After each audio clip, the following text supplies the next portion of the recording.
Our Torah reading this morning actually begins, the story that we begins here on 283. He had sent Judah ahead of him to Joseph to point the way before him to Goshen. This is the reunion scene of Joseph and Jacob.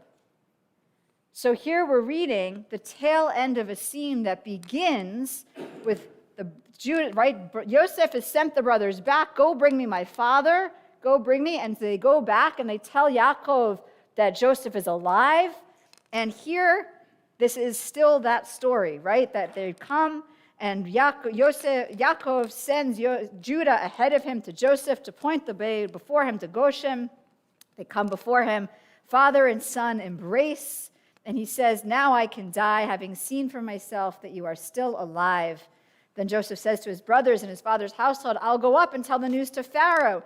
And now we're still at chapter 46. We have to get all the way through chapter 47, 48, right, according to Christian reading. But in our reading, this is all the same section. All of this, Joseph comes to Pharaoh and he says, my father's here and my brothers and they're shepherds, and can you give them some land? And they come and they meet Pharaoh. And Pharaoh says, sure, go settle in Goshen. You know, I'm so happy that you're here. And Yaakov blesses Pharaoh and they settle in Goshen. And then the famine continues and Joseph becomes the most powerful, wonderful, person in all of Egypt. And now we're flipping past Ezekiel to page 293. Jacob lived 17 years in the land of Egypt, so that the span of Jacob's life came to 147 years. And he's beginning to realize that the end of his time has come. Patuach, end of the section. All of that is one section. And then Margaret picked up. Sometime afterward, Joseph was told, your father is ill. And that's where we picked up. Now the Midrash, takes this oddity of the layout, or the fact that this is attached to the story before, and says, what are we supposed to learn from this? And why is Yaakov what happens with Yaakov's blessings, right? He says, gather, and now we're going to have to go forward to chapter 49, or wherever he says, he gather my children. Yes, 49 verse 1 on page 298. Yaakov calls his sons and says, come together that I may tell you what is to befall you in days to come. Assemble and hearken, O sons of Jacob. Hearken to Israel, your father. Listen to your father. But what does he say to them? He doesn't say the thing that you think he's about to say, right? Like, I have a vision for your future and I'm going to give you a blessing for moving forward. No, he says stuff that's happened in the past. So the Midrash comes in and he says, okay, and looks at the layout and says the layout is giving us this inclusio of Yaakov's life coming to fulfillment, with reuniting with Yosef, coming to Egypt. They're all together, and now he's ready to bless his children on his deathbed, and it goes by in a flash.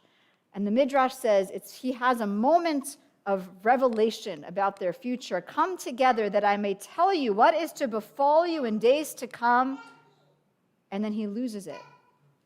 It's like there's a fog that comes over him, right? And the Midrash says that it's because he all of a sudden lost his focus, realizing that no one can actually tell the future.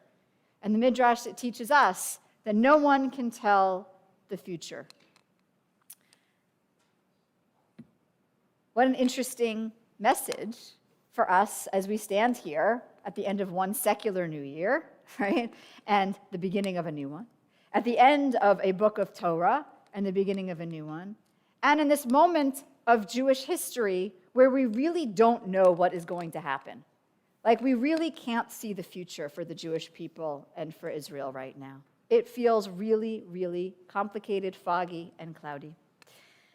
And it feels exactly right that we should be given our patriarch on his deathbed, wanting so badly to give his children a blessing, and instead looking back at their history, and instead giving each a description of what they've done right and wrong over the course of their lives.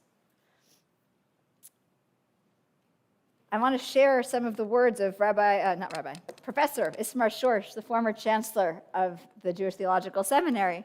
He thought about this, and he said, what is the meaning of all of this? We too yearn for moments of light to illumine the unredeemed world in which we live.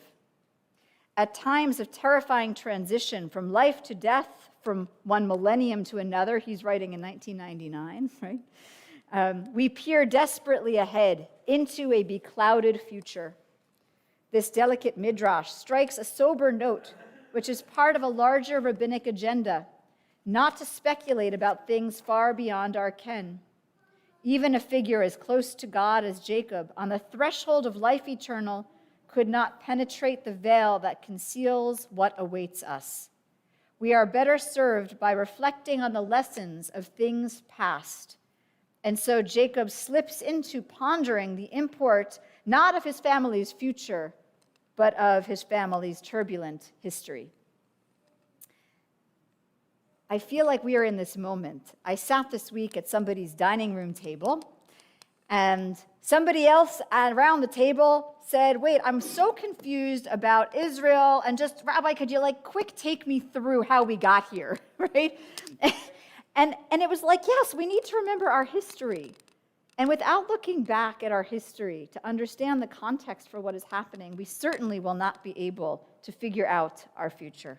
And that is the message that I would like us to lift up this week, that we need to go and review our people's history in Israel, in our own family lives, in this country.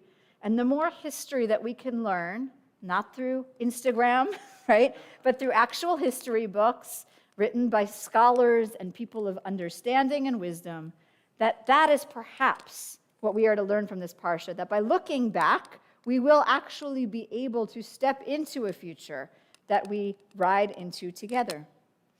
Chancellor Schorsch wrote in 1999, right, same week, heading into the new year, a note of sobriety on the eve of an inebriating passage of time. Better to look backward than forward on what is perfectly clear and not frustratingly obscure. If we could avoid the horrific crimes against humanity that overwhelm the achievements of the 20th century, our future in the new millennium would be immeasurably brighter. So here we are, a week where we are closing one book, a book that was given, that Israel wrote, but was given chapter numbers, right, by Christians.